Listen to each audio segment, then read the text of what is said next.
नमस्कार, मैं doctor Shreyansh Dwivedi, MBBS, DPM, MD, एक मनोचिकित्सक हूँ। मेरा hospital Ravi neuro psychiatry centre Ravindrapuri Varanasi में है। मैं पिछले 10 सालों से वाराणसी में कार्यरत हूँ। मेरी स्पेशलिटी मेंटल इलनेस या मानसिक बीमारियाँ हैं। मानसिक बीमारियाँ कई तरीके की होती हैं। कुछ में व्यक्ति को पता रहता है मानसिक रूप से बीमार है और कुछ में उसको पता नहीं रहता है कि मानसिक रूप से बीमार है।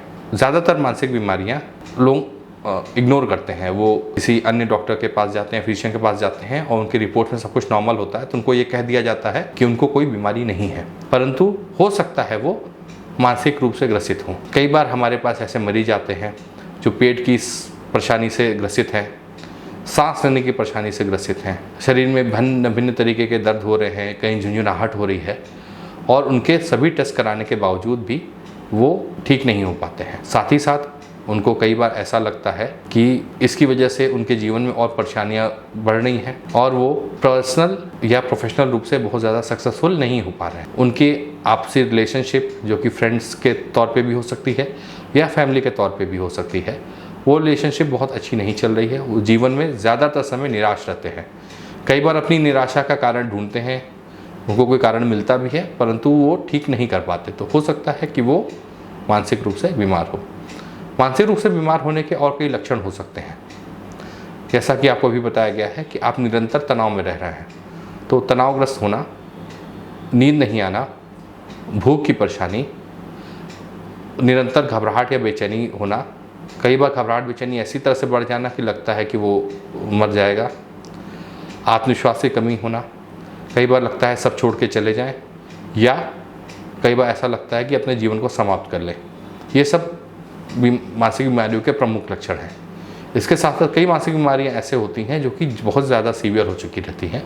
इसमें कुछ एक ही बीमारियां हैं जिसमें मरीज उन बीमारियों के बारे में नहीं जान पाता, उसको पता नहीं रहता, आभास नहीं रहता। तो ऐसी कंडीशन में दूसरे लोग भी लेके आते हैं, जैसे कि अत्यधिक बोलना, बड़बड़ाना, गुस्सा करना, बात बात पे नाराज़ हो जाना, नींद की बहुत कमी या बहुत ज़्यादा अधिकता, गाली गलौज करना, ये सब भी मानसिक बीमारी के लक्षण हो सकते हैं।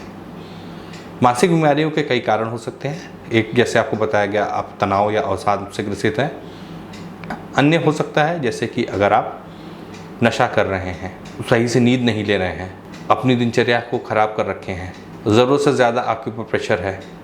प्रेशर आपके कार्यस्थल पे भी हो सकता है, प्रेशर आपको घर में भी हो सकता है, ज़रूरत से ज़्यादा जिम्मेदारियों से घिरे हुए हों, तो ये सब आपके मानसिक स्वास्थ्य को प्रभावित कर सकता है। तो रही बात की इलाज की, कई लोगों को ये कहना है कि मानसिक रोग की एक बार दवाई चलती है तो लंबी चलती है। बहुत से मरीज ऐसे बोलते हैं कि एक बार दवाई चालू हो जाएगी तो क्या ये लंबी चलेगी? ये भी सही नहीं है। ज़्यादातर मानसिक रोग की दवाइयाँ कई महीने या कुछ साल चल सकती है, 1-2 साल चल सकती है। कुछ मानसिक बीमारी जैसे मिर्गी वगैरह, जिसमें व्यक्ति को आभास होने लगता है कि ये मुझे हो रहा है, इसकी बीमारी भी 3 से 5 साल, इसकी दवाई भी 3 से 5 साल उसकी चल सकती है। कुछ ही 1-2 बीमारियां ऐसी हैं जिनकी दवाइयां कई लंबे समय तक चल सकती हैं, जैसे 8-10 साल। अगर ये कंपेयर किया जाए बीपी की दवाई या शुगर की दवाई से, जिनकी दवाइयाँ जीवन पर्यंत चलती हैं, तो उससे ये दवाइयाँ काफ़ी कम चलती हैं। फिर भी लोगों में ऐसा लगा हुआ है कि इनकी दवाइयाँ बहुत लंबी चलती हैं। कई लोगों को ये भी लगता है कि सक्सेसफुल ट्रीटमेंट नहीं हो पाता है।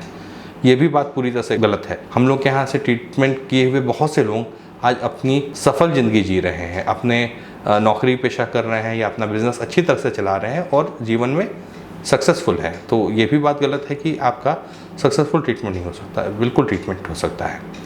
और रही बात ट्रीटमेंट पद्धति की, जैसा भी आपको मैंने बताया है दवाई, इसके साथ दूसरा ट्रीटमेंट पद्धति है जिसमें हम लोग व्यवहारिक चिकित्सा करते हैं या काउंसलिंग कहते हैं।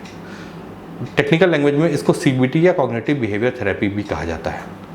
इसमें व्यक्ति से बातचीत की जाती है और व्यक्ति इसमें बातचीत करने से कई प्रभाव आते हैं। ये साधारणतः कई सेशन चलता है, 8-10 सेशन से सामान्यतः ज़्यादा चलता है। इसमें व्यक्ति के सोच विचारने के तरीके, दुनिया को देखने का नज़रिया काफ़ी हद तक बदल जाता है। ये सामान्य कहना कि भाई खुश रहो, अच्छा सोचो, ये पर्याप्त नहीं है, क्योंकि बीमारी में ये नहीं पता रहता है कि खुश कैसे रहा जाए। ब्रेन के केमिकल्स हमें दुखी बना देते हैं, हमें निराशावादी बना देते हैं। तो उस कंडीशन में हमें स्पेशलिस्ट की ज़रूरत होती है कि हम लोग कैसे खुश रहें और स्वस्थ रहें। ये मैं जानता हूँ कि बहुत से व्यक्ति डॉक्टर के पास सभी नहीं आ सकते हैं, इसलिए उनको मैं ये बता रहा हूँ कि अगर आपको इस ढंग की कोई भी समस्या महसूस हो तो आप निसंदेह बिना परेशानी के आप डॉक्टर के पास जाएं, किसी मनोचिकित्सक के पास जाएं, अपनी परेशानी बताएं। अन्यथा आपको स्वस्थ रहने के लिए सबसे ज़रूरी है आप एक नियमित दिनचर्या का पालन करें, सही समय पे सोएं, सही समय पे उठें, स्वस्थ भोजन लें, हेल्दी डाइट, बैलेंस डाइट लें, अपने उस लिए समय निकालें, थोड़ा सा व्यायाम करने के लिए, थोड़ा सा अपना मनोरंजन करने के लिए भी, और बाकी अपनी जिम्मेदारियों को पूरा करने के लिए। साथ में आप नशे से बिल्कुल दूर रहें, अच्छी नींद लें। धन्यवाद।